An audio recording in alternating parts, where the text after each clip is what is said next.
Hello, Tess. So nice to have you here. And let's dive straight in. Who are you?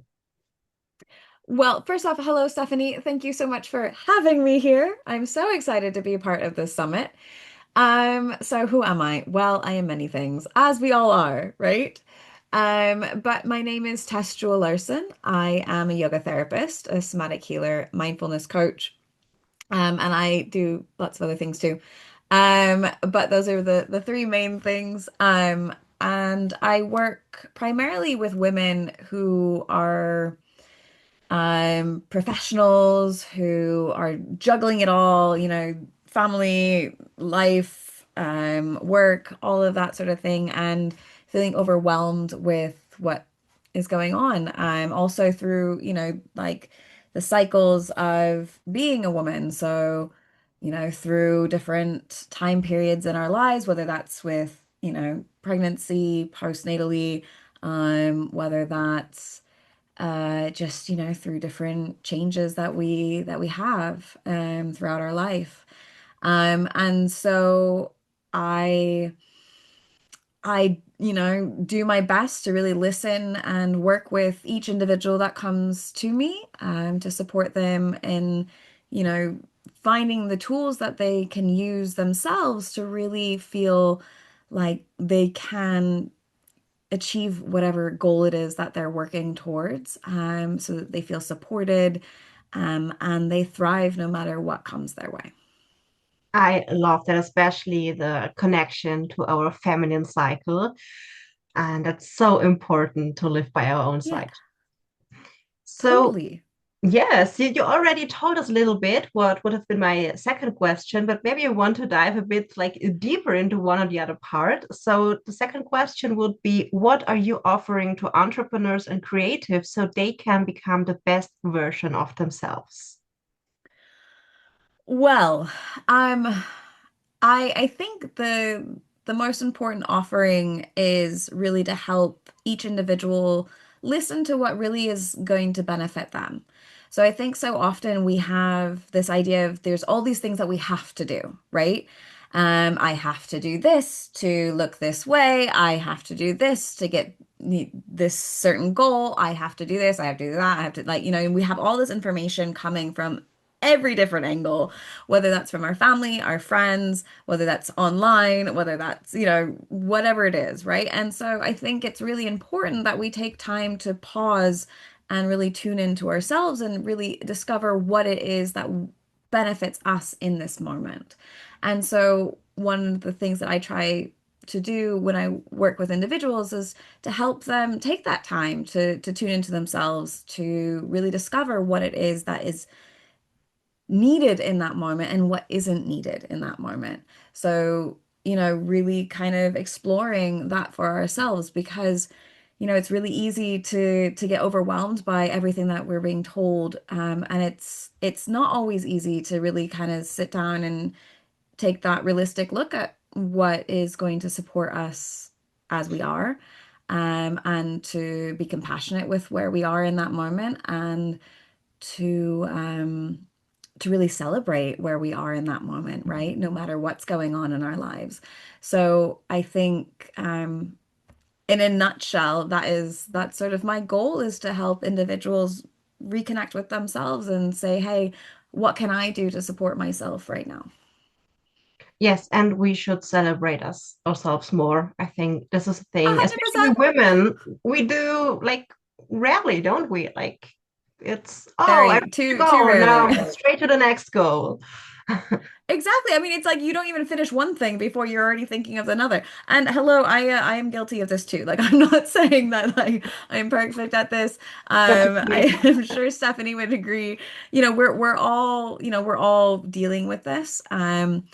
But you know, it's giving ourselves that permission, I think, of saying it's okay to stick with this one thing and to celebrate where we are, what we're already doing, um, and to invite whatever sensations that, we want to invite in. So just kind of a really brief comment here, is I was working with a client recently and one of the things that I invited her to do was kind of sit down and say, well, how do you want to feel, right?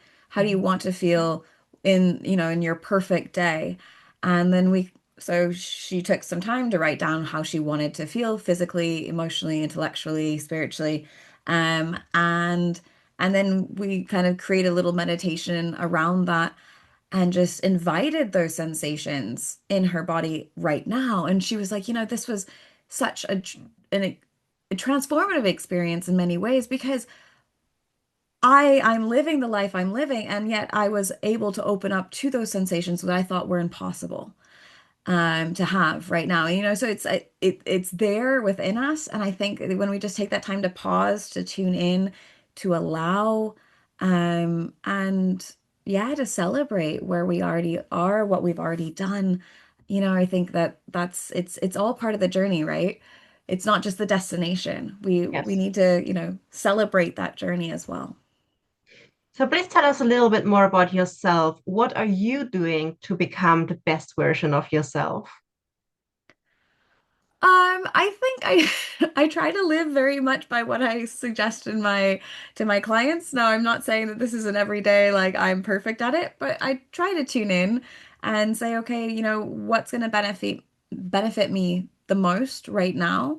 How am I feeling? Not doing my best not to judge those feelings, but saying, okay, this is what's coming up for me, and to kind of say, hey, what's one thing I can do? Because we're really busy, like we're all really busy. We have lots of things, and so when we think, oh, I have to do this, I have to do that, as mentioned earlier, it's overwhelming because I can't do all of that, right? So what is one little thing that I can do for myself today? Um, and that could be as simple as I don't know, putting my phone away into another room for an hour, right? And I'm just focusing on whatever it is I'm doing and I'm not doom scrolling or checking my emails or whatever, right? That could be going out for a walk. That could be calling a friend because I haven't spoken to my friends in the week because I've been so focused on work, right? So whatever that is, just tuning in saying, hey, this is what is going to benefit me the most. And then I do my best to make time for that one small thing every day. Yeah, that's already a great tip. But what is your number one tip to stay focused and to pursue the own goals? Um, so I mentioned earlier about kind of working with my client to write out a perfect day. And I think that this is something that's fairly simple to do. I'm not going to say easy. It's fairly simple to do is, for all of us to kind of write out what would my perfect day feel like? And then take time to kind of pause and allow those sensations in the body in that moment. And to realize that, these perfect days, everything doesn't have to go exactly right. It's just perfect in the way that we picture it, right? Or we see it. And so we're allowing that sensation to arrive no matter what is happening to us. And so I think that would be my number one tip is just kind of taking time to pause, tune in. Where do I want to be? And then where am I right now? Okay, can I invite where I want to be right now? And there might not actually be that much of a difference. Um, and there might be a lot of difference there, but just kind of saying, hey, like I can invite what I want to invite into my life, and I don't have to stick in the cycles of, these negative cycles that most of us stay in. And just taking that little time to break them, even just for a moment, can be really powerful. I like that you said the feeling because for me, it's like the perfect day. I would have like 10 versions of it because one day I'm like, oh, I want to teach yoga. I want to be with my mentoring clients. I want to be in front of the camera. I want to do screenwriting. I want to do nothing. I want to go on a hike. And I do all these things, and all these things are part of my perfect day, but it's not every day that I want to do the same thing. Totally, which is why we tune into the feeling, right? It's not necessarily the actions, right? Because you can do lots of different things and come back to that similar feeling, right? I want to, I want to feel physically, I want to feel energized. I want to, feel loose and free in my body. Emotionally, I want to feel Purposeful. I love that. purposeful. Yeah, I want to, and intellectually, I want to feel stimulated. Spiritually, I want to feel connected, whatever that means to you, right? Connected to nature, connected to community, whatever that would be, right? And so it's, it doesn't, sometimes I think we get so caught up in how things look, right? And the things that we do. And so it's taking that step back and saying, well, how do I want to feel? Yes. I think that's a real gold nugget here I think so. to really, I hope so.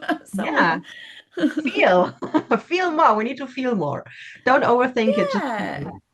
Yeah, and there's nothing wrong with feeling a different way. I think that that's important to acknowledge as well. We are beings of sensation, right? We have lots of sensations that come to us, emotions, and there's nothing wrong with that, whether that is, a sensation that's quote unquote happy or a sensation that's quote unquote sad or difficult, right? We are a spectrum and it's good that we have that spectrum. So once again, going back to what we were talking about before of like celebrating the journey, celebrating everything that is arising in the moment, but then being open to realizing that if we are in negative cycles, if we are in these, anxious moments or um very fatigued or having difficult times, then there we can welcome, no matter what is happening, we can welcome Yeah. in something that is supportive for us in that moment, whatever that might be. All right. So you mentioned a lot of very interesting things, and I feel that I want to dive deeper into a lot of these things that you told us, and I guess I'm not the only one. So please tell us, how can we connect with you? Yes. So you can connect with me on Instagram, Facebook. Just look up Tess Jewell-Larsen. Tess Tess Jewell-Larsen Jewell hyphen or on Instagram just triple Larsen. Um, it's a long last name. But you can also go to my website, www.titanyyoga.com. That's Tytoni yoga.com. LinkedIn, YouTube. So yeah, I'm on social media, and coming onto my website as well. You can find all the different ways that you can work with me there. Yeah, all the links will be in the description, of course. And you're part of the You Can Become Summit. So please give us a little teaser. What can the summit participants expect? Yes, so I have created a short movement and mantra sequence that is designed to help those who are struggling with fatigue. So the movement is the idea is that the movement is nourishing, it gives back to the body to help energize little by little, and the mantra is also designed to do the same thing, nourishing but also gently energizing. So it's short, it's like 15 minutes more or less. So it doesn't take a long time out of the day, but hopefully within those 15 minutes you will feel a little bit more rejuvenated. All right, so I'm heading over to this because I feel fatigued today. I really need this. And thank you so much, Tess. And we speak to each other soon. Yes, thank you so much. Thank you, Stephanie, once again for having me on, and thank you, listener, viewer, for joining in with us. And please let me know if you do jump over to the movement and mantra for fatigue. Let me know how it goes for you.